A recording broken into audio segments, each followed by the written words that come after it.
We have decided to inflict her with only one sentence, that is sentence of death.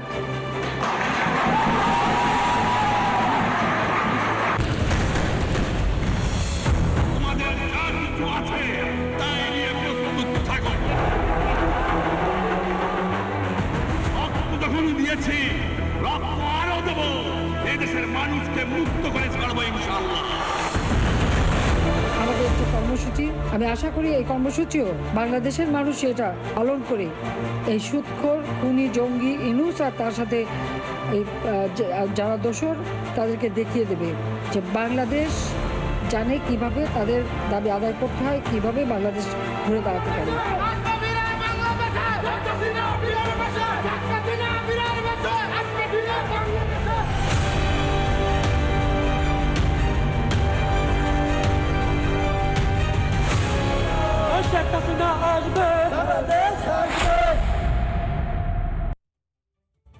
নমস্কার, Republic বাংলার এই বিশেষ সম্প্রচারে আপনাদের প্রত্যেককে স্বাগত। আমি Mayukh Ranjan Ghosh, deputy executive editor, Republic network.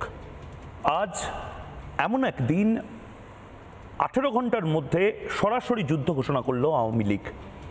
আজ এমন এক দিন, ফাঁসি ঘোষণার 18 ঘন্টার মধ্যে আওয়ামী লীগ নেতৃত্ব নির্বাসিত বাংলাদেশ সরকারের প্রধান তারা সিদ্ধান্ত নিল ক্যামেরার সামনে এসে গোটা বিশ্বকে এই মুহূর্তে জানাবে যে আসলে মানবতা বিরোধী, আসলে ডিপ স্টেটের হয়ে বাংলাদেশকে কারা বিক্রি করে দিয়েছে।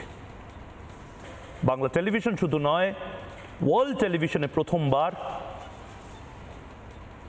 আসাদুজ্জামান খান কামাল, বাংলাদেশের নির্বাসিত স্বরাষ্ট্রমন্ত্রী, আমাদের সামনে কোনো এক অজ্ঞাত, কোনো এক নির্বাসিত লোকেশন থেকে, আমরা নিজেরাও জানি না এই অনলাইনে ইন্টারভিউটি নেওয়ার সময়। আসাদুজ্জামান সাহেব, অনেক অনেক স্বাগত আপনাকে রিপাবলিক নেটওয়ার্কে। কামাল সাহেব, আমি এটা আপনাকে জিজ্ঞেস করব না যে আপনার কি মন ভেঙে গেছে কিনা, আপনার কষ্ট হচ্ছে কিনা, দুঃখ হচ্ছে কিনা, বা চোয়াল শক্ত হচ্ছে কিনা। আমি আপনাকে একদম মৌলিক একটি প্রশ্ন করব। সে প্রশ্নটি হয়তো সংক্ষিপ্ত হতে পারে, সেই প্রশ্নটি হয়তো দীর্ঘ হতে পারে। কেমন আছে বাংলাদেশের দুর্দণ্ড প্রতাপ স্বরাষ্ট্রমন্ত্রী শেখ হাসিনা, ক্যাবিনেটের দ্বিতীয় সবচেয়ে ক্ষমতাশালী ব্যক্তি? অবশ্যই আমি ভালো আছি, ভালো আছি। মহান রব্বুল আলামিন আমাকে ভালো রেখেছেন।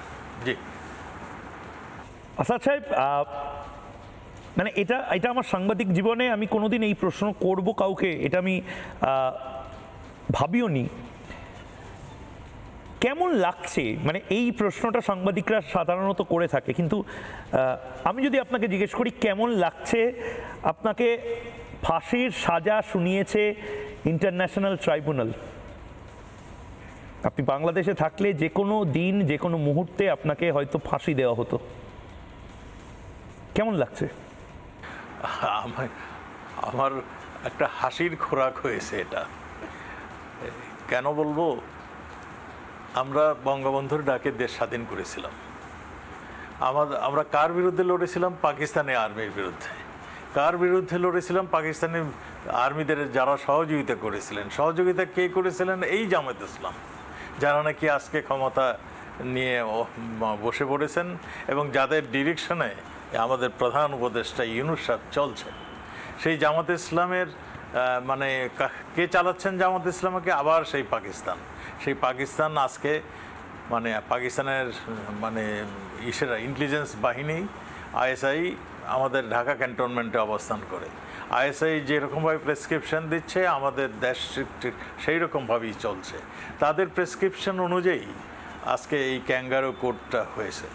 এখানে তারা বলছে মানবতা বিরোধী যে কর্ম হয়েছে তার একটা মানে করেছেন, ওনারা বর্ণনা দিয়েছেন এবং বর্ণনা মতে আমাকে এবং প্রধানমন্ত্রীকে, মাননীয় প্রধানমন্ত্রীকে ফাঁসির আদেশ তারা শুনিয়েছেন।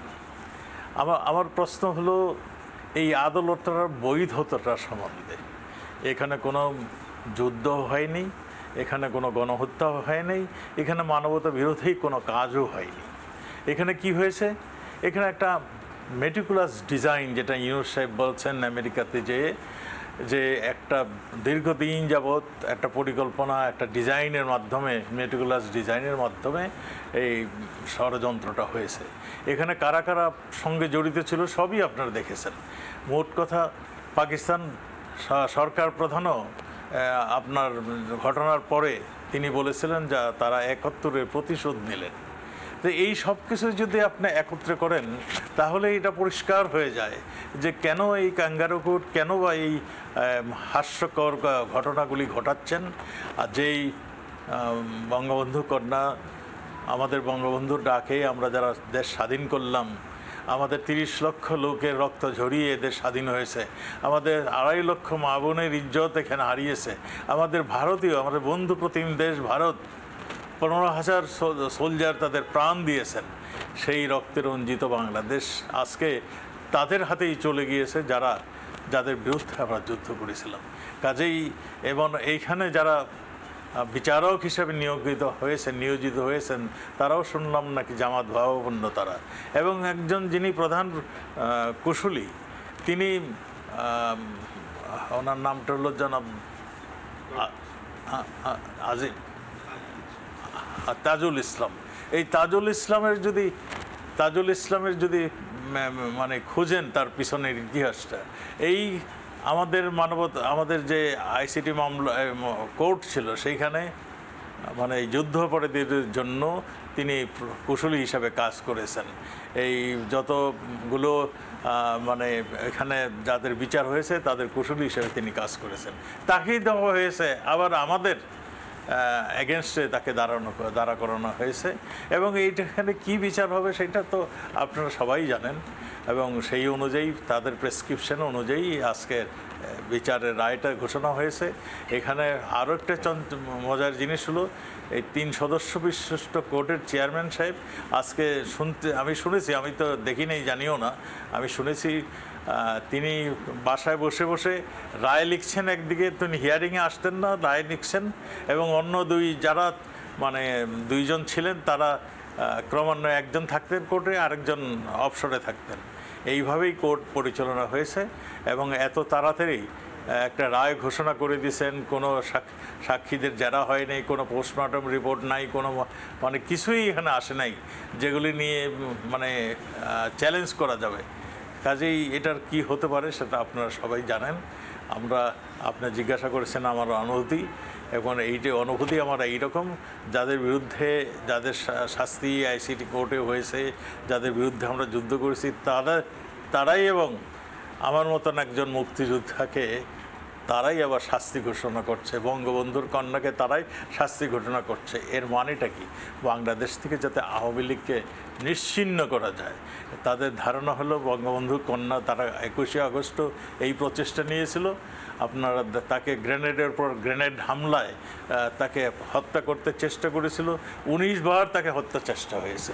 সেই বঙ্গবন্ধু কন্যাকে এখনও দেখেছে, বঙ্গবন্ধু কন্যা যেখানেই যায় সেখানেই সফলতা। সেই জন্য তাকেও কীভাবে ঝুলিয়ে দেওয়া যায় তারই একটা পরিকল্পনা মাফিক এই রায়টি আসছে।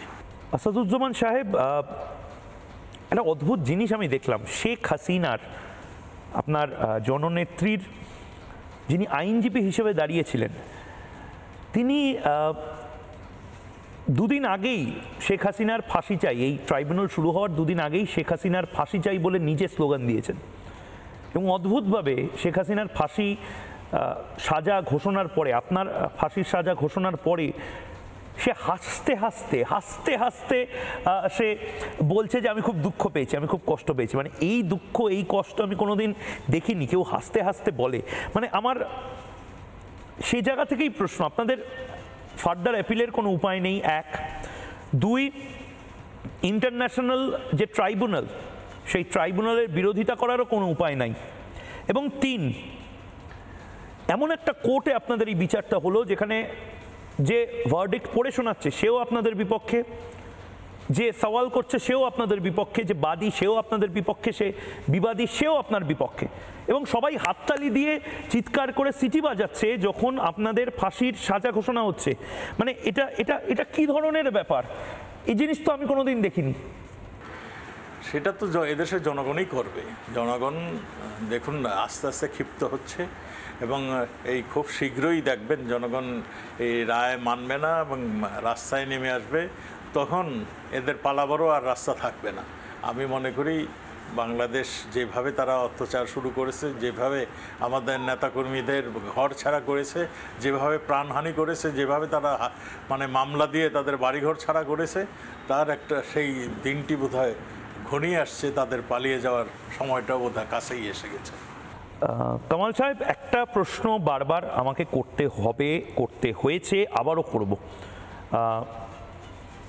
নির্বাচিত প্রধানমন্ত্রী শেখ হাসিনাকেও যখন আমি রিপাবলিক বাংলায় ইন্টারভিউ করব তখনও এই প্রশ্নটা দিয়েই শুরু করব, যেটা আপনাকে আমি 4 নম্বর প্রশ্ন হিসেবে জিজ্ঞেস করছি। সেন্ট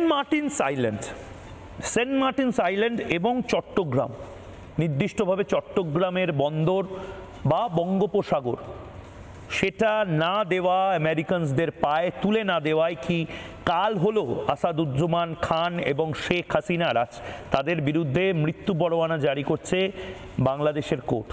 মাননীয় প্রধানমন্ত্রী সবসময় বলে আসছেন, তিনি সবসময় বলে আসছেন যদি আমি সেন্ট মার্টিন, চট্টগ্রাম পোর্ট, আজকে চট্টগ্রাম পোর্ট কিন্তু কন্ট্যাক্ট হয়ে গেছে, বিদেশিদের হাতে দায়িত্ব দিয়ে দেওয়া হয়েছে, মানে চট্টগ্রাম পোর্ট আরও একটি পোর্টকে, সেইটাও নিশ্চয়ই জানেন আপনারা। উনি তো সবসময় বলে গেছেন আমি যদি সেন্ট মার্টিন দিয়ে দেই, তাহলে আমি আজীবন দেশ পরিচালনা করতে পারবো, তারা আমাদেরকে কোনো ক্রমেই আরই করবেন না। এটা তো উনিই বলেছেন। কাজেই আমার মুখে আর নতুন কোনো শব্দ এই ব্যাপারে নেই। আমি এইটাই মনে করি যে বঙ্গবন্ধু কন্যা, বঙ্গবন্ধুর রক্ত যার ধমনীতে প্রবাহিত হচ্ছে, তিনি দেশকে ভালোবাসেন, দেশের জনগণকে ভালোবাসেন, সেই জন্যই কোনো মানে কম্প্রোমাইজ তার সঙ্গে দেশীয় স্বার্থ নিয়ে তিনি কম্প্রোমাইজ করেন না। কামাল সাহেব, আপনি কি মনে করেন ইউএস ডিপ স্টেট, আমি নির্দিষ্টভাবে যদি বলি মার্কিন যুক্তরাষ্ট্রের গুপ্ত রাষ্ট্রের যারা সদস্য, হিলারি ক্লিন্টন, বিল ক্লিন্টন বা মাননীয় প্রধানমন্ত্রী শেখ হাসিনা যেটা বারবার বলেছেন, মোহাম্মদ ইউনুস, শেখ তাকে ব্যবহার করেছে এই বিল ক্লিন্টন ফাউন্ডেশন, আপনার মনে হয় যে ইউএস ডিপ স্টেটের একটা বড় ভূমিকা রয়েছে আপনাদের সরকারকে একদম উল্টে দিয়ে ধ্বংস করে দেওয়ার পেছনে? এটা আমি শুনছি, এখানে আমি কোনো মন্তব্য করতে চাই না। কামাল সাহেব, এখানেই আমার আরেকটা প্রশ্ন। আপনি স্বরাষ্ট্রমন্ত্রী ছিলেন, এত বছর স্বরাষ্ট্রমন্ত্রী ছিলেন, হলিয়া আর্টিজান থেকে শুরু করে বিভিন্ন সন্ত্রাস আপনি চোখের সামনে দেখেছেন, তামিম চৌধুরীদের আপনি দেখেছেন, আপনি ফাঁসি দিয়েছেন, আপনি আপনার ফোর্সেসকে দিয়ে তাদেরকে এলিমিনেট করেছেন। এখন বাংলাদেশের মাটি ব্যবহার করছে কি ভারত বিরোধিতার জন্য? নির্দিষ্টভাবে আমি যদি প্রশ্ন করি, বাংলাদেশের মাটি কি ব্যবহার হচ্ছে? একটা সময় আপনি বলেছিলেন যে we will not let Bangladesh soil to be used for terrorism. আপনি একটা সময় বলেছিলেন যে বাংলাদেশের মাটিকে আপনারা ব্যবহার হতে দেবেন না ভারত বিরোধী বা সন্ত্রাসবাদী কোনো ধরনের কোনো কার্যকলাপের জন্য। বাংলাদেশের মাটি এই মুহূর্তে অ্যান্টি ইন্ডিয়া অ্যাক্টিভিটিস বা নির্দিষ্ট করে বলতে গেলে ভারতের রাজধানী দিল্লিতে সন্ত্রাসবাদী হামলার মূল ছক কষার, ব্লুপ্রিন্ট কষার জন্য বাংলাদেশের মাটি, ঢাকার মাটি, রংপুরের মাটি, চট্টগ্রামের মাটি, খুলনার মাটি, কুমিল্লার মাটি, ব্রাহ্মণবাড়িয়ার মাটি, এগুলো ব্যবহার হচ্ছে। এটা তো আমি আগেই বলেছি যে ভারতের ভূমিকাটা কি স্বাধীনতা যুদ্ধে ছিল। তাদের সঙ্গে আপনারা তো সরাসরি যুদ্ধ করেছিলেন তখন পাকিস্তানের বিরুদ্ধে। তারা সেই প্রতিশোধটা নিল, তারাই তাদের সরকারই বলেছেন। এখানে একটা ভারত বিরোধী একটা মানে ষড়যন্ত্র, একটা প্রপাগান্ডা কিন্তু অনেক দিন যাবৎ চলছিল। এটা আমি সবসময় মাননীয় প্রধানমন্ত্রী সবসময় বলছেন, আমিও তার সঙ্গে সুর মিলিয়ে এটাই আপনি যেটা প্রশ্ন করলেন, আমিও সেইটাই উত্তর দিয়েছি যে বাংলাদেশ থেকে 1 ইঞ্চি জমিও আমরা কোনো দল কিংবা কোনো রাষ্ট্র বিদ্রোহী দল যদি ইউজ করতে চায় আমরা দেব না, আমরা তাকেও আইনের হাতে সুপর্দ করে দিব। এটা তো আমরা সবসময় আমরা জিরো টলারেন্স নীতি, আমরা শুধু মানে ইসের বেলা নয়, এই বিদ্রোহীদের বেলায় নয়, আমরা সমস্ত করাপশনের বিরুদ্ধে আমরা জিরো টলারেন্স নীতি ফলো করেছি বলেই আমরা একটা সুন্দর দেশ মাননীয় প্রধানমন্ত্রী তৈরি করতে পেরেছিলেন। কামাল সাহেব, আমার মনে আছে পাক জঙ্গি গোষ্ঠী নিয়ে আপনি বরাবর খুব ভোকাল ছিলেন। আপনি নিজে একজন স্বাধীনতা সংগ্রামী। পাক বা পাকিস্তান কী জিনিস, রাজাকাররা কী জিনিস আপনার থেকে বা শেখ হাসিনার থেকে বা মুজিব কন্যা মুজিব পরিবারের থেকে ভালো কেউ জানে না। পাকিস্তানের জঙ্গি গোষ্ঠীগুলো, আমার কাছে খবর আছে এবং ভারতের বিভিন্ন এজেন্সির কাছে এই মুহূর্তে সূত্রের খবর আমরা যা পাচ্ছি, 42টি জঙ্গি গোষ্ঠী তাদের ঘাঁটি গেড়েছে বাংলাদেশের বিভিন্ন কর্নারে, বিভিন্ন জেলায়।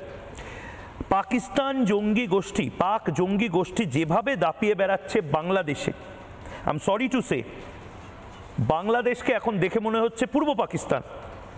আপনি বারবার সতর্ক করেছিলেন, আপনি কি আবার বাংলাদেশের মানুষকে নির্বাসিত অবস্থায় সতর্ক করতে চান? এবং আমি এটা তো নির্দিষ্টভাবে ভারতের বাংলা ভাষাভাষীদেরও বলবো, আপনারাও শুনুন এই মুহূর্তে নির্বাসিত স্বরাষ্ট্রমন্ত্রী বাংলাদেশের তিনি কি বলছেন। কামাল সাহেব, আচ্ছা, এটা নিয়ে যদি আপনার একটু পিছনে থাকেন, এই যে 5ই আগস্টের ঘটনার পরে জেলখানাগুলি খুলে দেওয়া হলো। জেলখানায় তারা কারা ছিল তখন? এই কাশিমপুরে ছিল আমাদের এই ভয়াবহ জঙ্গি, যারা নাকি এই লিডার ছিল এই জঙ্গি সংগঠনগুলির, তাদের ওখানে ছিল। তাদেরকে তারা বের করে দিয়েছে, বিনা শর্তে সবগুলি ছেড়ে দিয়েছে।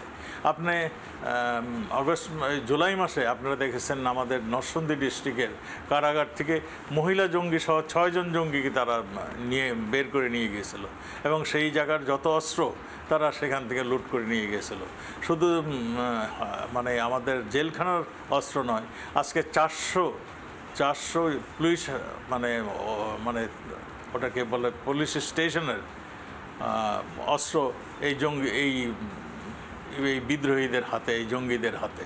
শুধু তাই নয়, আমরা দেখেছি 5ই আগস্টে বিভিন্ন ধরনের অস্ত্র ব্যবহারের, স্নাইপার রাইফেল, যেটা নাকি মানে আমাদের সেনাবাহিনী এবং পুলিশের অনুমতি ছাড়া কোনো পুলিশ বাহিনী এটা ইউজ করতে পারতো না, সেইগুলোর ইউজও আমরা দেখেছি। তারা বলতেছিল যে হেলিকপ্টার থেকে গুলি করা হয়েছে। আমাদের যেই হেলিকপ্টার র্যাবের ছিল, সেই হেলিকপ্টার 1 ইঞ্জিন বিশিষ্ট হেলিকপ্টার, খুবই ছোট একটা হেলিকপ্টার, সেখান থেকে টার্গেট ফায়ার ইম্পসিবল। সেখান থেকে তারা মানুষ উদ্ধার করেছিল, যেখানে আটক পড়ে গিয়েছিল সেইখান থেকে মানুষ উদ্ধার করেছিল, যেখানে নাকি মানে পুলিশ হত্যা করতে চেয়েছিল। একটা হসপিটালে মানে মা আর ছেলেকে তারা উদ্ধার করে নিয়ে আসছে, কোনোখানে টিচারদেরকে উদ্ধার করে নিয়ে আসছে। এই মানে হেলিকপ্টারটা সেই কাজেই নিয়োজিত হয়েছে, আর তারা প্রপাগান্ডা করে বেরাচ্ছে যে এই হেলিকপ্টার থেকে গুলি করা হয়েছে। এই হেলিকপ্টার থেকে গুলি করা হয়নি। হ্যাঁ, মবের উপরে তারা মাঝে মাঝে ওই যে আমাদের সাউন্ড গ্রেনেড যেটাকে বলে, যেটা নাকি মানুষ সরিয়ে দেওয়ার জন্য যেটা পুলিশ ইউজ করে, গ্রেনেড শব্দটা বললে অনেকেই হতচকিত হয়। এটা একটা বিকট শব্দ হয় এবং মানুষ মানে ক্রাউড ডিসমেল করার জন্য এটা ব্যবহার করে। এটা সব দেশেই করে, শুধু বাংলাদেশ না, সব দেশেই করে। সেইটা হেলিকপ্টার থেকে 2-1টা থ্রো হয়েছিল। এইটা আমাদেরকে র্যাবের ডিজি বলেছেন, এইখান থেকে কোনো ফায়ার হয়নি। আপনি যদি আমাদের রংপুরের ওই যে ইউনিভার্সিটির সামনে যে ছেলেটি কে হত্যা করা হলো, যেটা নাকি একদম চরম আন্দোলনে চলে আসলো, সেই ছেলেটাও এখন আজকে কথায় কথায় চলে আসছে, পুলিশের গুলিতে নিহত হয়নি। পুলিশ যে ছড়াগুলি রেখেছে তার পিঠে পেটের মধ্যে ছিল, এইগুলির ভিতরেও তেমন ঢোকে নাই। 1-2 মিলিমিটার পর্যন্ত ঢোকার পরেই ওগুলি কিন্তু কার্যকারিতা হারাইছে। এটা আপনারা সবাই জানেন। এই সমস্ত নন লিথাল ইকুইপমেন্টস মানে ছড়াগুলি, রাবার বুলেট, এগুলিতে মানুষ মারা যায় না। এগুলি মানুষকে ভয় দেখানোর জন্যই ছোড়া হয়। এবং আমিও ভিডিওটা সম্পূর্ণভাবে দেখেছিলাম।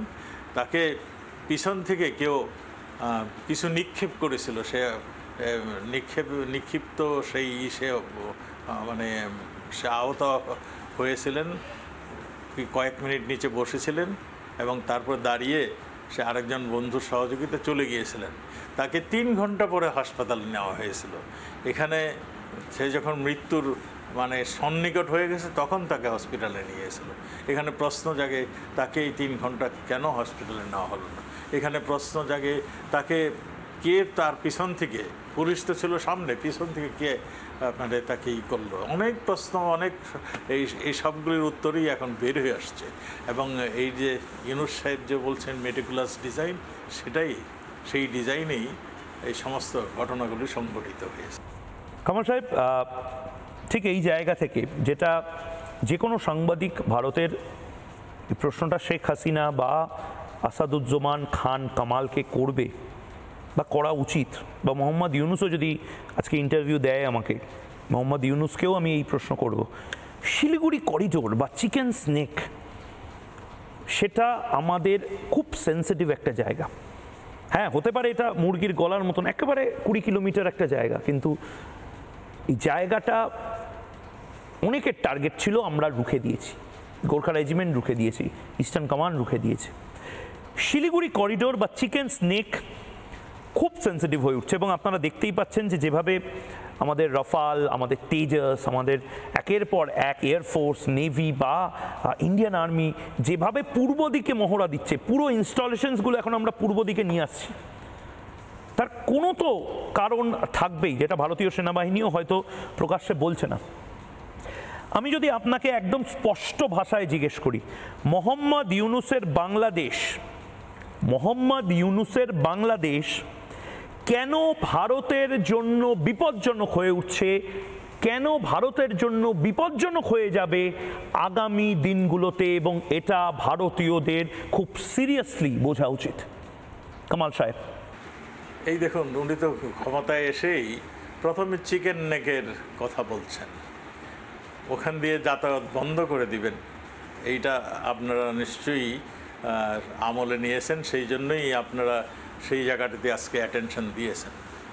ইউনূস শুধু সেইখানেই নয়, ইউনূস জঙ্গিদের লালন পালন করছেন। আমি তো আগেই বলেছি, যত জঙ্গি মানে আমরা গ্রেপ্তার করেছিলাম, আমাদের এখানে তো জঙ্গি অ্যাটাক বেশ কয়েকটি হয়েছিল, তার মধ্যে একটা ইম্পর্টেন্ট ছিল মানে হলি আর্টিজান, সেখানে ভারতের নাগরিক, জাপানি নাগরিক, আমেরিকান নাগরিকও সেখানে হত হয়েছিল। আমাদের বাংলাদেশ তো বটেই। সেই জঙ্গি হামলার পরে আমাদের নিরাপত্তা বাহিনী মানে দিনরাত পরিশ্রম করে যাদের আটক করা হয়েছিল তাদেরকেও ছেড়ে দেওয়া হয়েছে। তারা এখন প্রকাশ্যে তারা মানে তাদের দলকে আবার সুসংগঠিত করছে। এবং আমি মনে করি এই যে তারা পাকিস্তানের মদদ নিয়ে, পাকিস্তানের আইএসএস এবং জঙ্গিদের মদদ নিয়ে যেই জঙ্গি বাহিনী তারা তৈরি করছে, এগুলি নিশ্চয়ই শুধু ভারত না, সারা মানে শান্তিপ্রিয় যত দেশ আছে সবার জন্য এটা থ্রেট হবে। আর ওই যে আমাদের রোহিঙ্গা জনগোষ্ঠী রয়েছে, তারা কিন্তু সব কিছু হারিয়ে এখানে আসছে, তাদের মানে কিছু মানে পাওয়ার কিছু নেই। কাজে তাদেরও যদি জঙ্গিদের প্রলোভন দেখিয়ে নিয়ে আসে, সেটাও হতে পারে আরেকটা থ্রেট। এগুলো আমাদের সরকার সব কিছুই আমরা সুন্দরভাবে নিয়ন্ত্রণে রেখেছিলাম। আজকে কোনো কিছুই নিয়ন্ত্রণে নাই, সেটাও আপনারা ভালো করে জানেন।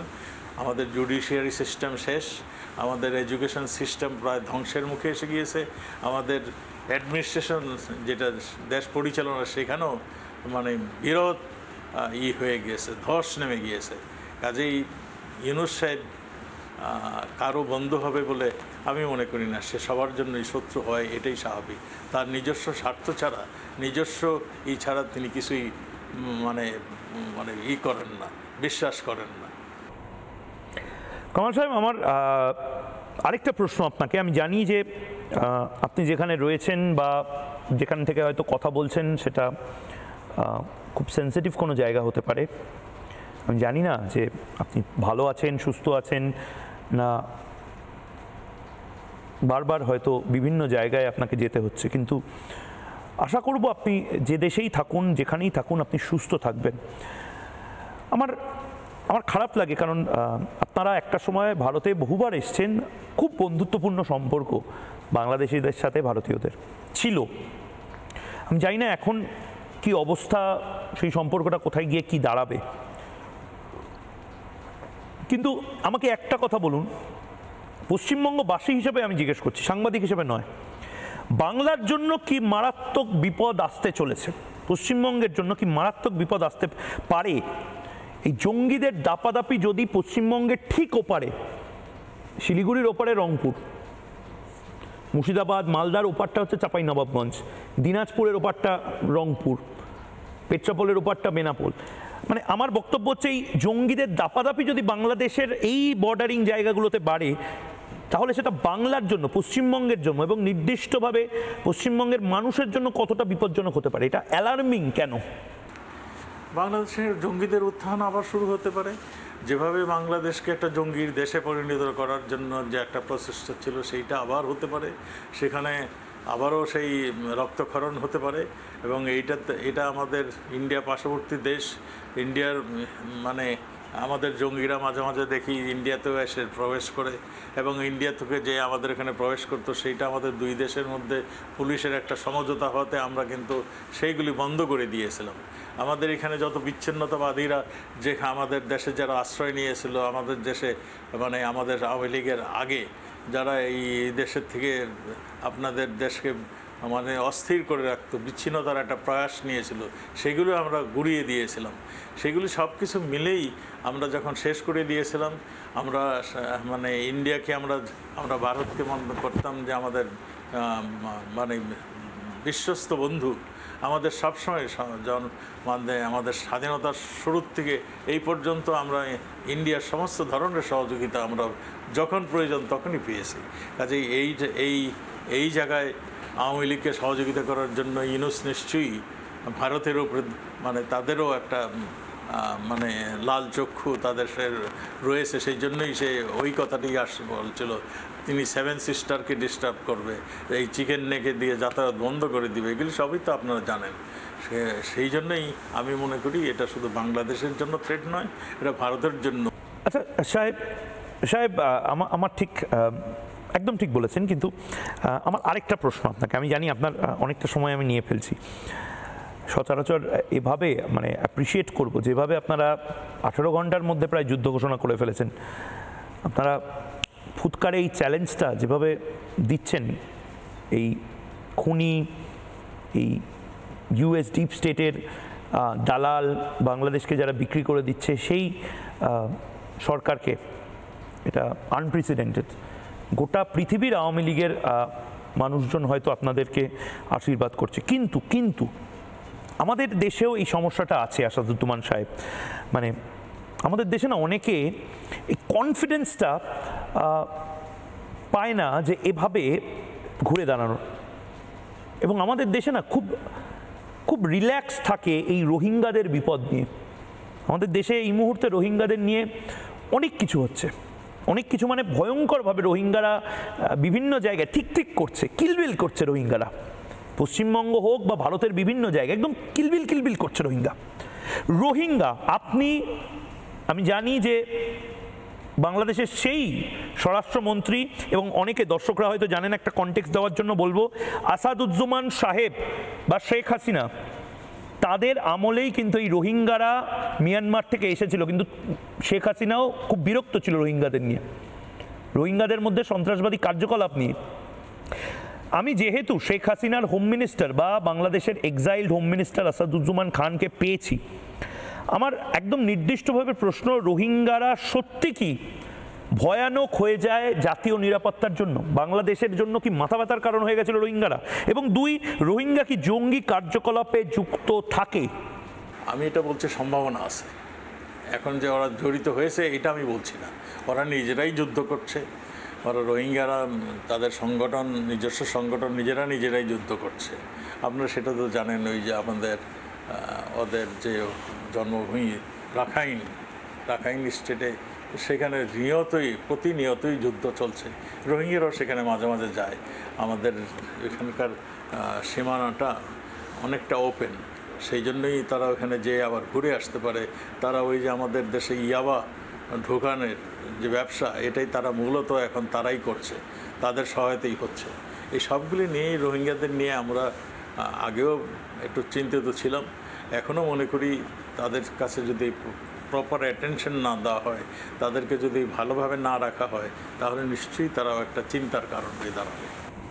বেশ, আমি দুঃখিত এতটা সময় আপনার নেওয়ার জন্য। আপনি যেখানেই থাকুন, যে দেশেই থাকুন, খুব ভালো থাকুন, সুস্থ থাকুন, লড়াইতে থাকুন এবং অবশ্যই ফিরে আসুন খুব তাড়াতাড়ি।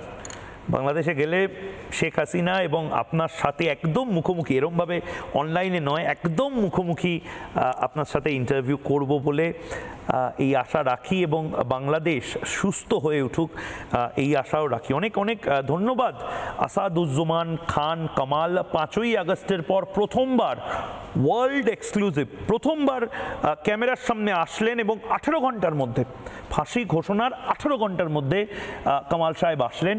হয়তো এরপরে শেখ হাসিনাও ক্যামেরার সামনে আসবেন, শেখ হাসিনাও এরকমভাবে ইন্টারভিউ দেবেন। আমি অপেক্ষা করে আছি শেখ হাসিনার ইন্টারভিউ নেওয়ার জন্য। আমি অপেক্ষা করে আসি কখন এই যুদ্ধটা শেখ হাসিনাও ঘোষণা করেন একটা অত্যন্ত অটোক্রেটিক, অত্যন্ত স্বৈরাচারী অন্তর্বর্তীকালীন সরকারের বিরুদ্ধে, যাদের কোনো মৌলিক স্ট্যান্ড পয়েন্ট নেই। তারা পুরোটা ইউনাইটেড স্টেটস অফ আমেরিকার হয়ে কাজ করছে। চট্টগ্রামকে তারা বিক্রি করে দিয়েছে। যারা যারা এই সাক্ষাৎকারটি দেখলেন, আরও একাধিকবার এই সাক্ষাৎকারটি আমরা পুনঃসম্প্রচার করব। এটা বাংলা টেলিভিশন বা ভারতীয় টেলিভিশন শুধু নয়, ওয়ার্ল্ড টেলিভিশনেও এক্সক্লুসিভ। আমার কাছে খবর আছে অন্তত 5টি ভাষায় ইতিমধ্যে বিশ্বের বিভিন্ন প্রান্ত থেকে এটার ডাবিং এবং সাবটাইটলিং করে এটা পুনঃসম্প্রচার করছে বিভিন্ন ওয়েবসাইট বা বিভিন্ন নিউজ মিডিয়া। মোহাম্মদ ইউনূস এই ইন্টারভিউটা আটকানোর অনেক চেষ্টা করেছে।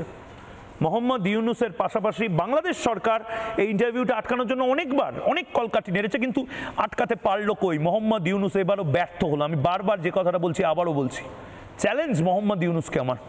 মোহাম্মদ ইউনূস ভারত বিরোধী যা যা ইনস্ট্রাকশন দেবেন তার 5 মিনিটের মধ্যে আমি সেই ইনস্ট্রাকশনগুলো জেনে সেগুলো আমাদের দেশ, আমাদের রাষ্ট্রের হয়ে আমরা সবাই 140 কোটি মানুষ সেটাগুলো ডিফিউজ করব।